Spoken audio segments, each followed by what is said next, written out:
যদি tan A সমান 4/3 হয় তবে √1 - sin square by sin square এর সমান কত, এটি মানটি জানতে চাচ্ছে। আমরা প্রথমে এখান থেকে এটুকু ক্যালকুলেশন করে নেব। সেক্ষেত্রে আমরা যদি পরের লাইন ক্যালকুলেশন করি এই জায়গায় থেকে, তাহলে 1 - sin স্কয়ার সমান আমরা জানি হচ্ছে cos স্কয়ার এ, আর নিচেরটা হচ্ছে sin স্কয়ার, এটা থেকেই গেল sin স্কয়ার এ। সেক্ষেত্রে sin by cos by sin এই সূত্রটা আমরা জানি যে এটা হয়ে যাবে হচ্ছে cos বাই sin সমান cot স্কয়ার এ, আর cot স্কয়ার এবং রুট ওভার উঠে যায়, স্কয়ার এবং রুট উঠে যায়, শুধু কট থাকে। এখন আমাদের এখানে দেওয়া আছে হচ্ছে ট্যান এ সমান 4/3 দেওয়া আছে। তাহলে এইটার মান, টোটালের মানটা কত? আচ্ছা, এই জায়গা থেকে আমরা মানটা একটি বের করে নেব। আমরা এই পর্যন্ত আসলাম, তাই না? এখন আমরা একটি মান বের করে নেব, সেটি হচ্ছে এইরকম tan θ সমান 4/3 আমরা বসাই, এখানে 4 বসালাম, এখানে 3 বসালাম।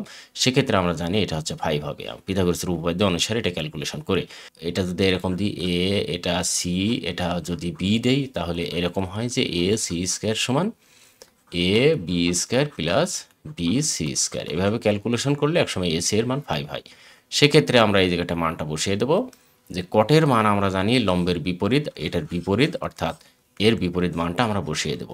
জাস্ট তার মানে হবে হচ্ছে 3/4। সেক্ষেত্রে আমাদের এটা মান হয়ে যাবে হচ্ছে 3/4। তার মানে আমাদের উত্তরে যে ক নম্বর 3/4। ওকে।